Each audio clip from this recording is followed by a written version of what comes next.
آپ کو دنیا میں ہر جگہ ہر دفتر میں ہر طرح کے لوگ نظر آئیں گے. اور یہی دو کی سائنس ہے کہ اللہ کو, کیونکہ کہتے ہیں قرآن میں سب سے بڑی, قرآن کا ٹاپک انسان ہے, انسان کی نفسیات کے اوپر سب سے بہترین کتاب ہے قرآن ہی ہے, اور اس میں انسان کی سائیکی کو بتایا گیا ہے. کچھ لوگ ایسے ہی ہیں جو صرف یہاں پہ سروائیو ہونے کے لیے آئے ہیں, کچھ رتبے اللہ نے بنائی ہے, لوگوں کو ٹگے ہی ہیں, انہوں نے ٹگوں نے چلنا ہے.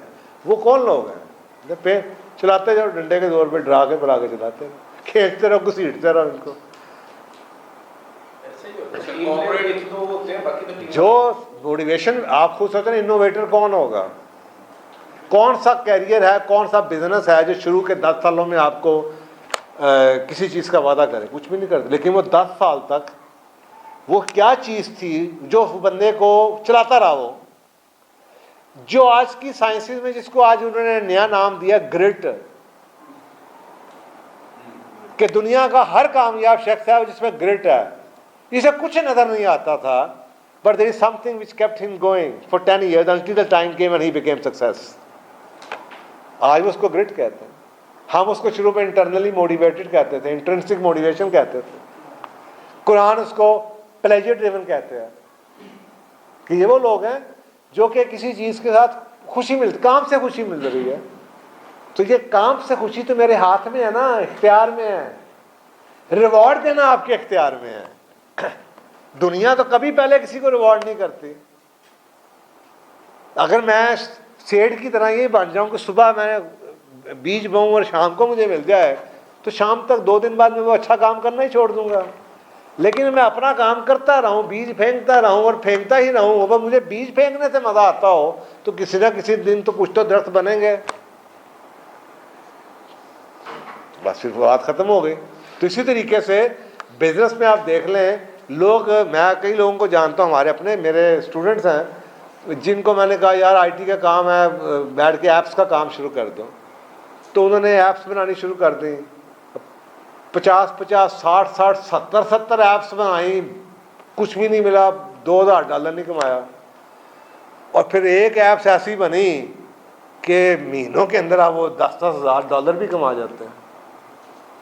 لیکن what kept them going for 7-8 یا 70-80 ایپس بنا کے گوگل پلے پہ بیٹھ کے, پلے اسٹور پہ بیٹھ کے انتظار کرنا, اور امید پیوستہ رہ شجر سے امید بہار رکھ. تو کوئی لوگ تو ہیں جنہیں اس کام سے محبت تھی, انہیں خوشی اس لیے ملتی تھی, میں ایک اور بنائی, میں ایک اور بنائی, وہ بناتے رہے. کہاں سے آتی ہے وہ پھر کام سے محبت سے آتی ہے, وہ عشق سے مجازی سے آتی ہے, وہ فیتھ سے آتی ہے, وہ اپنے رولز کو جاننے سے آتی ہے. یعنی کہ آپ کو اپنے کام سے ہمیشہ, کیریئر سائنسز میں اس کو کہتے ہیں having a passion with the, جنون ہو, کام سے محبت ہو, مشن ہو, مشنری جذبے سے آتی ہے. تو کئی طرح سے آتی ہے, ڈپینڈ کرتا ہے کہ سائنسز میں آپ بات کر رہے ہیں. تو آتی ہے. میں آپ کے سامنے کام اتنے سالوں سے کر رہا ہوں, کسی کو پتہ بھی نہیں تھا کہ کبھی کام ہونا بھی ہے نہیں ہونا. 95 کی کتابیں لکھی ہوئی ہیں. اب لوگوں کے, جب میں میڈیا میں گیا ہوں یا سوشل میڈیا پہ آیا ہوں, تو اب پتہ چلنا شروع ہوا کہ رشیا سے کسی کی آئے گی میسیج, تو جناب جرمنی سے کسی کا آئے گا, تو اٹلی سے کسی کا آئے گا, کہ ان کتابوں نے اس وقت بھی کام کیا تھا. میں بھول گیا, لیکن وہ کتابیں جو بیج تھا وہ تو لگا رہا, وہ درخت تو پھولتا رہا. سو ونس وی انڈرسٹینڈ, ہمارے بزرگوں نے ہمیں یہ باتیں بتائی, بیٹا اللہ کی شان ہی نہیں ہے کہ وہ کسی چیز کو ریوارڈ نہ کرے. اللہ کسی کا شان لیتا ہی نہیں ہے. میں اس کی بات پوچھنا, وہ اتنی بڑی ذات, کوئی بڑا آدمی ہو, کسی کو آپ گفٹ کریں, اس کی شان ہی نہیں ہے کہ وہ آپ کا گفٹ ہے اس سے بڑھ کے آپ کو ریٹرن نہ کریں. تو اللہ کی کیا شان, اللہ کے لیے کچھ تو کر کے پھینکیں, جس سے کسی کا بھلا ہو. کیسے ہو سکتا ہے اللہ اس کو اپنے ہاتھ میں رکھ کے بیٹھا تھا آپ کو ملے.